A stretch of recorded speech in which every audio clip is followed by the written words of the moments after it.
नमस्कार। आज इस व्याख्यान में हम चर्चा करेंगे गृह निर्माण का क्या फल है, क्यों गृह निर्माण आवश्यक है।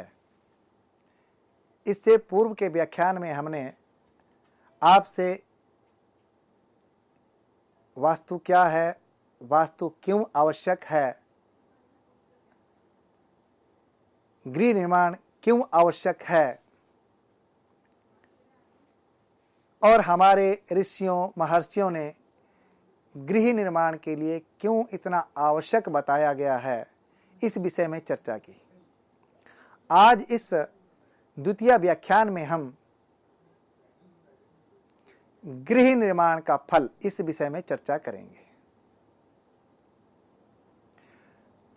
विश्वकर्मा जी यहाँ कहते हैं, कोटिघनम तृणजे पुण्यम मृणमय दस संगुणम इष्टिके शतकोटिघनम शैले अनंतम फलम गृहे। यहां विश्वकर्मा कहते हैं कि यदि व्यक्ति अपने जीवन में अपनी आवश्यकता के अनुसार यदि बहुत बड़ा घर निर्माण नहीं कर सकता हो तो कम से कम एक घास फूस की झोंपड़ी तो निर्माण अवश्य करे। क्योंकि विश्वकर्मा जी का कहना है कि यदि व्यक्ति घास फूस के तिनकों से एक झोंपड़ी का भी निर्माण कर ले अपने जीवन में, तो उसको भी उसका करोड़ों गुना पुण्य फल की प्राप्ति होती है।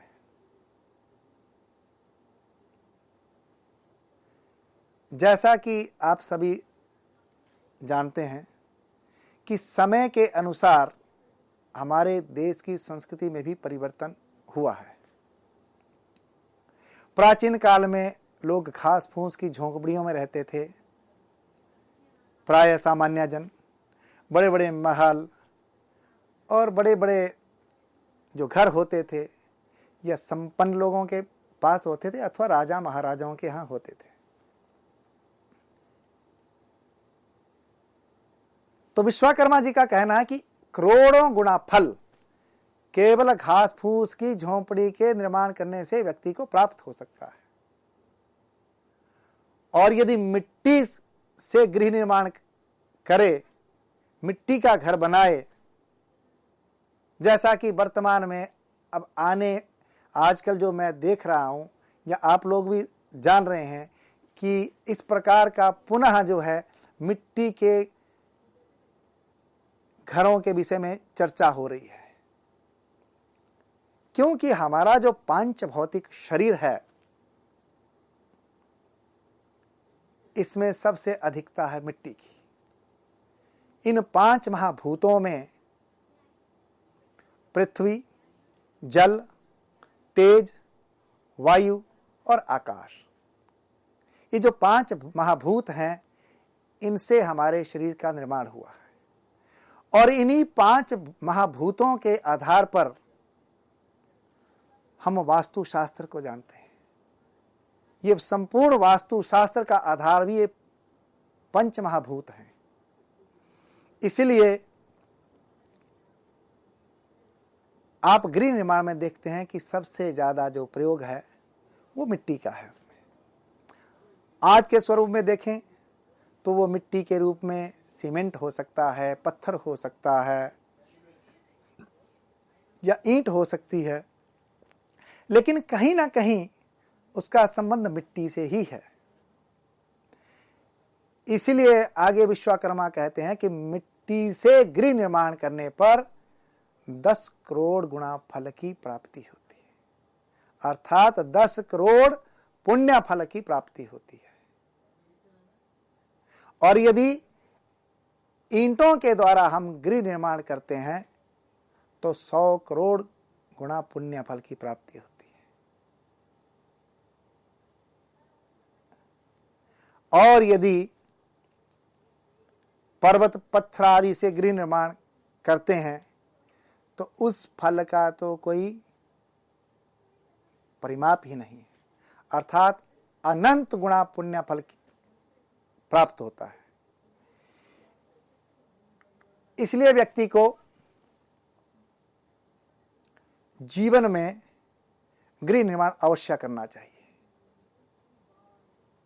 हमारे यहाँ पर केवल भारतीय संस्कृति में ही नहीं, अपितु जो हमारे अलग अलग संप्रदाय हैं, उन सभी संप्रदायों में भी दान का बहुत बड़ा महत्व बताया गया है। तो केवल मेरा यहाँ पर यह कहना है कि केवल दान करने मात्र से ही पुण्य फल की प्राप्ति नहीं हो सकती। गृह निर्माण जो हम स्वयं के लिए निर्माण कर रहे हैं, उसमें भी पुण्य प्राप्त होता है। क्योंकि जब आप गृह निर्माण करेंगे तो उसमें आने वाली एक पीढ़ी भी रहेगी, आपसे पीछे वाली पीढ़ी भी रह रही होगी, और आप तो रह ही रहे हैं। तो यहां पर पुण्य की प्राप्ति का जो संबंध है वो इस प्रकार से है कि हमारे यहां प्रत्येक व्यक्ति में आत्मा का वास है, और जब प्रत्येक व्यक्ति में वही आत्मा है और आत्मा को ही परमात्मा का स्वरूप कहा गया है, तो कहने का तात्पर्य यह है कि हम जिस घर में रह रहे हैं उसमें साक्षात ईश्वर का निवास है। यदि आत्मा ही परमात्मा है तो वो परमात्मा के स्वरूप में वो मनुष्य उस घर में रह रहा है, तो इसीलिए घर निर्माण करना वहां परम आवश्यक हो जाता है।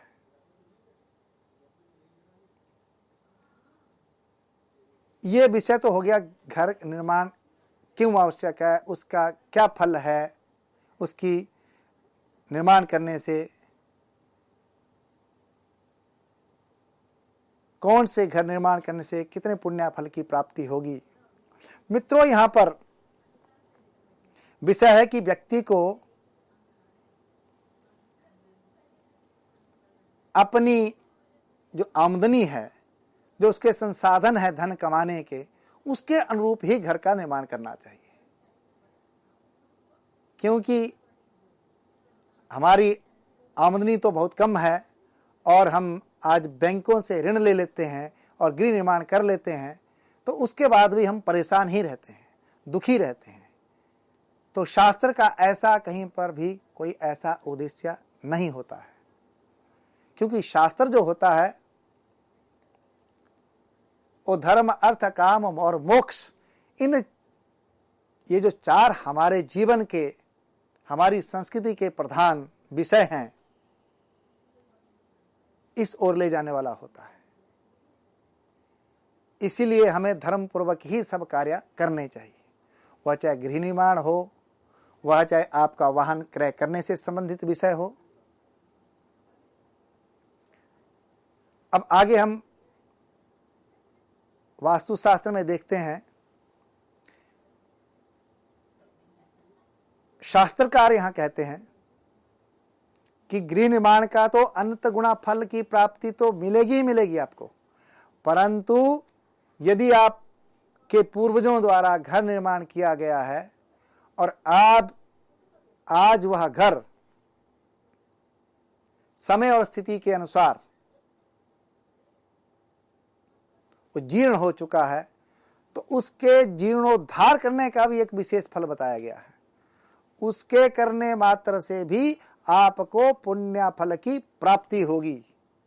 ऐसा नहीं है कि नूतन गृह निर्माण करने से ही पुण्य फल की प्राप्ति होगी। इसमें आचार्य कहते हैं यहां पर, वापी कूप तड़ागादि प्रासाद भवनानि च जीर्णान्युद्धरते यस्तु पुण्यम अष्टगुणम लभेत। अर्थात वापी कूप तड़ाग आदि के मनुष्य को जीवन में वावड़ी का, कुएं का और तालाब आदि जो जलाशय हैं, जल के जो स्रोत हैं, बावड़ी प्राचीन काल में लोग बावड़ियों का निर्माण करते थे और इनमें जो जल रहता था वो पीने योग्य जल होता था। तो चौक पर, चौराहे पर, इस प्रकार से गांव-गांव में बावड़ियां हुआ करती थी। आधुनिक काल में तो अब नलके हो गए या दूसरे संसाधन हो गए, लेकिन उस कालखंड में, या हम ऐसे भी कह सकते हैं कि आज से 20 वर्ष या 50 वर्ष पूर्व बावड़ियों का निर्माण लोग करते थे। अब जो बावड़ियां उस कालखंड में बनी हुई थी 50 वर्ष पूर्व या 100 वर्ष पूर्व, और समय और स्थिति के अनुसार निश्चित है कि वो कहीं ना कहीं खंडित हो गई होंगी, या कहीं ना कहीं उनके जो पानी के स्रोत थे वो सूख रहे होंगे। तो उनका उद्धार करना, उनको ठीक करना, उनकी रिपेयर करना, इसी प्रकार से कुओं का रिपेयर करना, कुओं का निर्माण करना, तालाब का जीर्णोद्धार करना, इस विषय में, तालाब और जलाशयों के विषय में जो चर्चा शास्त्र ने की है, इसी विषय में कुछ दिनों या वर्ष भर पूर्व कुछ ऐसा भारतीय सरकार ने भी एक ऐसा नियम निकाला था कि जितने हमारे प्राचीन कुएं हैं, तालाब हैं, जलाशय हैं, उनको सुरक्षित किया जाए, संवर्धित किया जाए और व्यवस्थित किया जाए। ऐसी एक पहल भारतीय सरकार के द्वारा भी चल रही है, जैसा कि मैंने देखा है अभी समाज में। इसी प्रकार जो प्राचीन हमारी धरोहर के रूप में महल हैं, जैसे कि हम दिल्ली में देखते हैं लाल किला है, आचार्य अब्राहम मिहिर द्वारा रचित मिहिरावली है, मेहरौली जिसको कहते हैं, मेहरौली में जो मीनार है, इन सब का पुनर्निर्माण करना, इनकी सुरक्षा करना, ऐसे ही कुछ ऐसे भवन जो पांडवकालीन हैं या रामायण कालीन हैं या हमारे ऐसे देवालय हैं, इन सब का जीर्णोद्धार जो करवाता है, उस व्यक्ति को भी, उस मनुष्य को भी 8 गुना पुण्य फल की प्राप्ति होती है। इसलिए जीवन में यदि आप गृह निर्माण नहीं कर सकें तो कम से कम जीवन में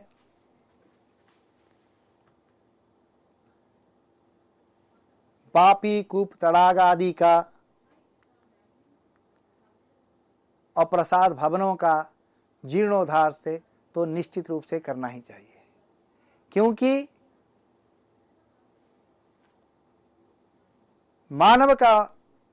मानव जीवन का जो मुख्य उद्देश्य है वह है धर्म, अर्थ, काम और मोक्ष।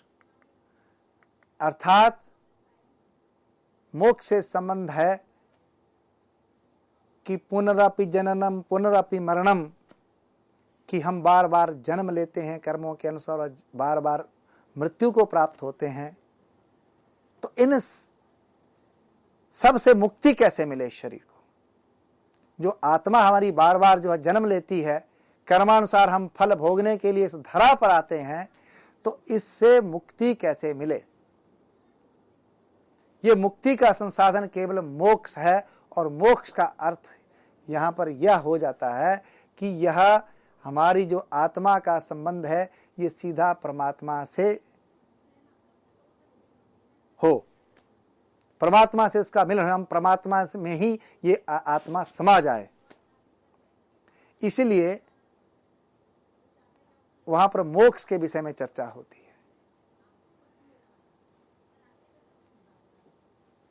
अब यदि आपके पास अपना घर नहीं है, आपने जीवन में अपने गृह निर्माण नहीं किया है, तो ऐसे में व्यक्ति कहीं ना कहीं तो रहेगा।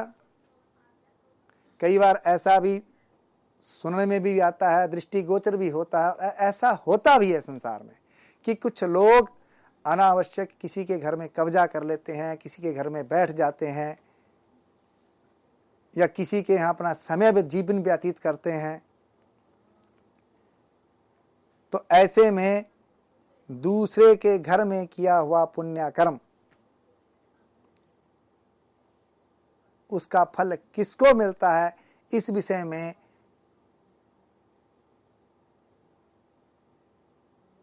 विश्वकर्मा कहते हैं, परगृहे कृता सर्वः श्रौत समार्थ क्रिया शुभः निष्फलः स्युर्यतस्तासां भूमिशः फलम् अश्नुते।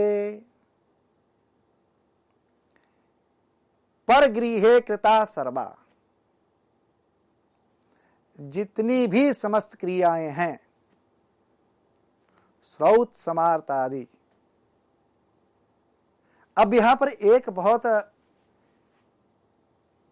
चिंतन का विषय है कि जब हम धर्म और अर्थ करें, धर्मार्थ करें, धर्म करें, श्रौत अर्थात श्रुतियों में जो बताए गए हमारे यहाँ नियम है, श्रुति कहते हैं जो सुनने से लगातार, वेद जो परंपरा थी हमारी, वेद जो है किसी के द्वारा लिखे नहीं गए हैं, ये श्रुति परंपरा से, गुरु शिष्य परंपरा से हमारे पास उपलब्ध हैं आज। तो श्रौत और स्मृति, स्मृतियाँ अर्थात कंठ में या अपने स्मृति में जो हमारे महापुरुषों के द्वारा या ऋषियों के द्वारा जो ज्ञान और विज्ञान आज हम आप सभी के सामने देख रहे हैं या पढ़ रहे हैं, उसका अध्ययन कर रहे हैं, ये सब हमारी ऋषि परंपरा से आज निहित है। तो विश्वकर्मा जी कहते हैं कि श्रौत समार्थ जो क्रियाएं हैं, जो शुभ क्रियाएं हैं, इन सब का फल दूसरे के घर में रहने पर निष्फल होता है। उसके फल की जो कोई भी प्राप्ति आपको नहीं होगी, क्योंकि उसके फल की जो प्राप्ति है वो वास्तविक रूप से उस गृह स्वामी को प्राप्त होता है। इसलिए जीवन में आवश्यक हो जाता है कि आप गृह निर्माण अवश्य करें, क्योंकि दूसरे के घर में रह करके श्रुति स्मृति और जो हमारे पुराणों में कहा गया है, यज्ञ जप तप होम व्रत दान उपवास, ये जितने भी शुभ कर्म हैं, ये शुभ कर्म सारे निष्फल होते हैं और इनका जो फल है वो गृह स्वामी को प्राप्त होता है, जो उसका वास्तविक स्वामी होता है।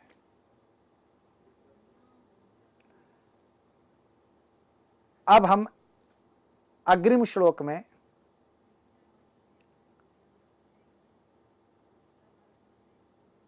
गृह निर्माण के विषय में चर्चा करेंगे कि गृह निर्माण के लिए वास्तु सम्मत कौन कौन से मूलभूत सिद्धांत आवश्यक हैं। वस्तुतः वास्तु शास्त्र दिशाओं के आधार पर निर्मित शास्त्र है, दिशाओं का ही इसमें विशेष महत्व है। इसलिए यहां पर सबसे पहले कहते हैं कि द्वार शुद्धिम ऋक्ष्यादौ फशुद्धिम वृष चक्रतः निस्पंचके स्थिरे लगने द्वयंगे वालयम आरभेत त्यक्त्वा कुजार्कयोश्चांसं पृष्ठे चाग्रे स्थितं विधुम बुधेज्य राशिगं चार्कं कुर्याद्देहं शुभाप्तये। हम लोग ये निर्णय कर लेते हैं कि मुझे अमुक शहर में निवास करना है, जैसा कि मुझे दिल्ली में निवास करना चाहता हूं, मैं दिल्ली में एक घर का निर्माण करना चाहता हूं। अब इसके लिए हम सबसे पहले देखते हैं, जैसा कि आज प्रचलन में भी है कि पूर्वाभिमुख, उत्तराभिमुख, दक्षिणाभिमुखी या पश्चिमाभिमुखी। तो जैसा कि आप सभी जानते हैं कि सूर्य जो है वो ग्रहों में राजा भी है, और सूर्य ही एक ऐसा ग्रह है या देवता है यदि सूर्य ना रहे तो सृष्टि ही नहीं रहेगी। इसलिए महत्व दिया जाता है कि पूर्वाभिमुखी यदि घर मिले तो उत्तम होगा, श्रेष्ठ घर जिसको कहते हैं, और या फिर उत्तराभिमुखी घर हो। क्योंकि सूर्य की जो स्थिति है आकाश में, वैसे तो क्या है कि हमारे यहाँ सूर्य को स्थिर कहा गया है और पृथ्वी को चलायमान कहा गया है, परंतु जो दृष्टिगोचर होता है वह यह होता है कि पृथ्वी हमें स्थिर दिखाई पड़ती है और सूर्य चलता हुआ दिखाई पड़ता है। हम देखते हैं कि प्रातः काल में सूर्य पूर्व दिशा में उदय होता है और सायंकाल में पश्चिम में अस्त होता है, जबकि वास्तविकता यह है कि पृथ्वी ही भ्रमण करती है अपने अक्ष पर और कक्ष के ऊपर। सूर्य स्थिर है। वस्तुतः तो इस संसार में कोई भी वस्तु स्थिर नहीं है, लेकिन पृथ्वी की गति की अपेक्षा में सूर्य स्थिर है। इसलिए हम सबसे पहले देखते हैं कि पूर्वाभिमुखी घर हो तो श्रेष्ठ। उसका भी एक वैज्ञानिक कारण है, क्योंकि सूर्य की जो प्रातःकाल रश्मियां हैं, जब प्रातःकाल में वो रश्मियां, जिसको हम अरुणोदय कह देते हैं, अरुण अर्थात लाल रंग का जब आप देखते हैं प्रातःकाल में एक भगवे रंग का सूर्य का दर्शन होता है, उस काल का जो दर्शन है, उस काल के जो सूर्य की रश्मियां हैं, जब वह हमारे घर के अंदर पड़ती हैं तो जो असंख्य कीटाणु हैं ऐसे जो हमारे जीवन को प्रभावित करने वाले हैं, अस्वस्थता प्रदान करने वाले हैं, तो उन सब का वो जो रश्मियां हैं वो नाश करती हैं। और सूर्य जैसे तेजस्वी ओजस्वी स्वभाव का ग्रह है, उस घर में प्रत्येक व्यक्ति रहने वाला निश्चित रूप से ऊर्जावान होगा। और जब हम ऊर्जावान होते हैं तो हम प्रत्येक कार्य को बहुत ही सुलभता के साथ संपन्न कर लेते हैं। इसीलिए सबसे पहले आचार्यों ने कहा कि द्वार शुद्धि, कि सबसे पहले हमें देखना है कि हमारा मुख्य द्वार कौन सी दिशा में होना चाहिए, उसका निरीक्षण करना चाहिए। अब इतना होने के बाद हमने ये दिशा निर्धारित कर ली कि हमें इस दिशा में घर का निर्माण करना है, तो हमें द्वार की शुद्धि अवश्य कर ली कि हमें दरवाजा या मुख्य द्वार या मुख्य गेट, जो भी आप इसको जाने, कि वो किस दिशा में होना चाहिए, उसका निरीक्षण कर लिया। उसके बाद भा शुद्धिम, नक्षत्र शुद्धि, क्योंकि हमने इससे पीछे वाले व्याख्यान में आपको बताया था कि सूर्य नक्षत्रों के आधार पर ही आगे अपनी गति को बढ़ाता है। तो इसलिए यहां पर भी भा शुद्धि की आवश्यकता आया कि नक्षत्र शुद्धि, कौन से नक्षत्र में हमें गृह निर्माण करना चाहिए। और इसके उपरांत वृष चक्रता, एक वृष वास्तु के अनुसार एक वृष चक्र का निर्माण किया जाता है और उसमें नक्षत्रों की स्थापना होती है, जिसको हम आगे अध्ययन करेंगे। उसके अनुसार फिर हम गृह निर्माण प्रारंभ करेंगे। और क्या होना चाहिए? निष्पंच के स्थिरे लगने। आप सभी जानते हैं कि हमारे जो 27 नक्षत्र हैं, उनमें अंतिम जो 5 नक्षत्र हैं, ये 5 नक्षत्र पंचक कहलाते हैं, जो कि धनिष्ठा, शतभिखा, पूर्वा भाद्रपदा, उत्तरा भाद्रपदा और रेवती। तो इन पंचक नक्षत्रों में गृह निर्माण नहीं करना चाहिए। स्थिरे लगने, और जैसा कि चर, स्थिर और द्वि स्वभाव, 3 प्रकार के लग्नों के विषय में चर्चा होती है, जिसमें मेष, कर्क, तुला और मकर, ये चर लगन कहलाते हैं। वृष,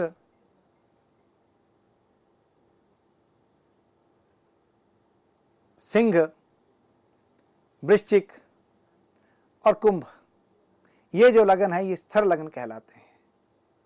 मिथुन, कन्या, धनु और मीन, ये जो लगन है ये द्विस्वभाव लगन होते हैं, जिनका हम कह देते हैं कई बार डबल नेचर या दोहरा स्वभाव।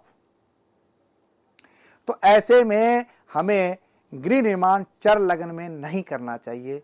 इसलिए जब गृह निर्माण का विषय आए तो हमें लगन के ऊपर विशेष ध्यान देना चाहिए। हमें सबसे पहले आवश्यक है कि हम स्थिर लगन को ही ग्रहण करें, और यदि स्थिर लगन नहीं उपलब्ध हो किसी कारणवश, हमें गृह निर्माण आवश्यक है कि इसी मास में करना है, लेकिन इस मास में हमें गृह निर्माण करने के लिए कोई मुहूर्त ही नहीं उपलब्ध हो रहा है, तो फिर जाकर हमें द्वयंगे द्विस्वभाव लगन में भी हम गृह निर्माण कर सकते हैं।